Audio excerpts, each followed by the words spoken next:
डोक्यामध्ये या इलेक्शनच्या वेळेस पूर्णपणे खूणगाठ बातली पाहिजे की मी ओबीसीलाच मतदान देणार आणि ओबीसीला मतदान देत असताना कुणबी मराठ्याला मतदान देणार नाही. का इथला असणारा कुणबी मराठा जो आहे तो डबल भूमिका करतो.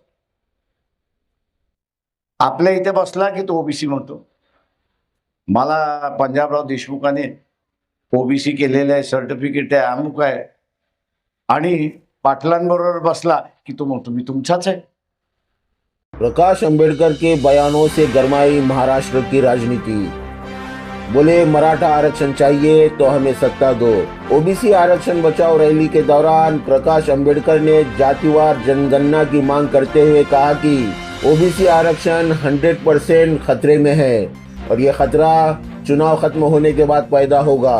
ऐसा कहते हुए उन्होंने ओबीसी समाज से अपील की है कि वे इस विधानसभा चुनाव में कुणबी मराठा उम्मीदवार को वोट न दे, क्योंकि कुणबी मराठा असली ओबीसी नहीं है।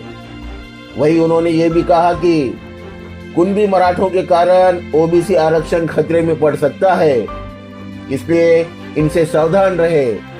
उनके इस बयान के बाद राज्य की राजनीति गरमा गई है। असं ही अतिशय दुर्दैवाची बाब आहे. राज्यातल्या जबाबदार नेत्यांनी अशा प्रकारची वक्तव्य करून जाती जातीमध्ये समाजामध्ये विशेषतः मराठा समाजाबद्दल अंतर्गत फूट पाडण्याचं काम हे कोणी करू नये. सर्व मराठा समाज हा एकत्र आहे, एकोपा आहे आणि कुठलाही वादविवाद मराठा समाजात कधी राहिलेला नाही आहे.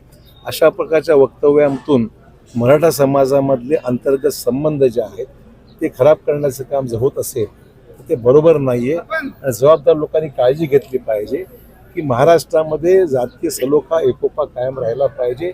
निवडणूक आज आहे उद्या संपून जाईल, पण जी दरी निर्माण होते या सगळ्या निमित्ताने ही वर्षानुवर्ष तशीच राहते. आणि म्हणून मराठा समाज असो किंवा अन्य कुठलाही समाज असो त्यामध्ये अंतर्गत फूट पडण्याचं काम कोणी करू नये अशी माझी विनंती आहे. पहली बात तो मुझे लगता है कि दो बार मुख्यमंत्री और कई बार कैबिनेट मंत्री पद पे रहने वाले अशोक चौहान को प्रकाश अंबेडकर साहब का स्टेटमेंट ही समझा नहीं है. उनको चाहिए कि वो फिर से एक बार सुने कि प्रकाश अंबेडकर साहब ने कहा क्या है.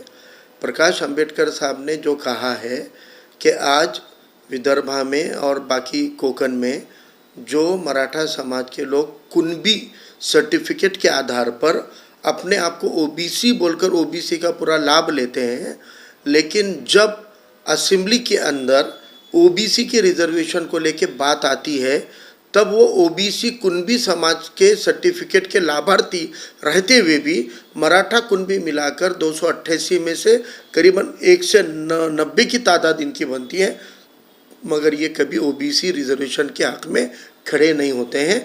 उस वक्त में ये कुणबी सर्टिफिकेट के लाभार्थी भी मराठा रिजर्वेशन के बाजू रहते हैं, ओबीसी के बाजू नहीं रहते हैं. यह प्रकाश अंबेडकर साहब ने कहा है. और मुझे यही जो अशोक चौहान जो कह रहे हैं कि मराठा हम एक है, सब मराठा एक हैं, तो असेंबली में सब मराठा बोल के एक हो जाते हैं, जबकि लाभ लेते वक्त तो ओबीसी कुणबी बन जाते हैं, और जब मराठा की बात आती है तो एक हो जाते हैं. यही प्रकाश अंबेडकर साहब ने दिगर ओबीसी समाज को कहा है कि अब आपको कुणबी ओबीसी को अपने नेता और अपने रिजर्वेशन और हक में बात करने वाला नहीं मान सकते, तो आपको अपने दिगर ओबीसी कम्युनिटीज़ को सामने लाकर चुनकर आना पड़ेगा. और 100 से ज़्यादा ओबीसी एमएलए अगर असेंबली में रहेंगे तो ही ओबीसी रिजर्वेशन साबित रहेगा. दूसरी बात है कि अशोक चौहान की फ्रस्ट्रेशन ये है कि एक तो मराठा उनको मराठा मानते नहीं है. दूसरी बात है कि बहुत कोशिश की, बीजेपी बहुत कोशिश कर रही है, चंद्रकांत पाटिल मराठा नहीं है, ये गुपित फुट गया, तो उसके बाद में अब कोई मराठा लीडरशिप है नहीं.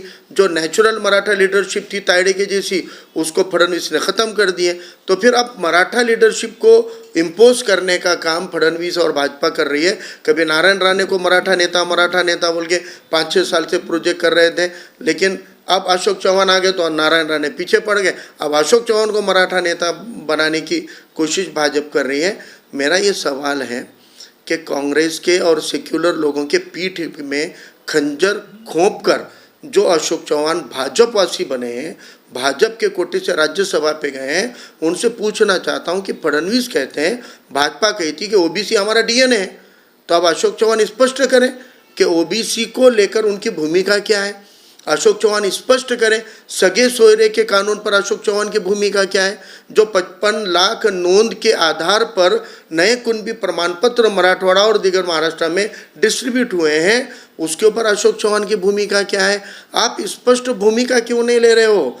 भाजपा स्पष्ट करे कि उनको जरांगे पाटिल की डिमांड्स के बारे में क्या लगता है, ओबीसी के रिजर्वेशन को सेफ रखने के बारे में क्या लगता है, इसके ऊपर कोई भूमिका लेने नहीं है। लेकिन एक तरफ मराठा वोट बैंक को संभालने के लिए अशोक चौहान नारायण राणे को आगे करना और दूसरी तरफ ओबीसी को बोलना कि हमारा डीएनए है, यही इन लोगों के खेल को एक्सपोज करने का काम इसी तरह महाविकास आघाड़ी के भी अंदर चल रहा है। दोनों भी ना स्पष्ट ओबीसी के तरफ से बात करेंगे ना मराठा के, लेकिन दोनों को लेकर खेलेंगे क्योंकि इनको वोट बैंक का राजनीति करनी है। और अली जनाब प्रकाश अंबेडकर साहब बहुत स्पष्ट कहते हैं गरीब मराठाओं को रिजर्वेशन मिलना चाहिए, लेकिन वो ओबीसी के कोटे से नहीं।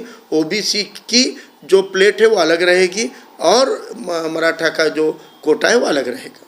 तो देखने के लिए हमारे चैनल को लाइक और सब्सक्राइब कीजिए। हमसे संपर्क करने के लिए 9049032007 पर कॉल या व्हाट्सएप कर सकते हैं।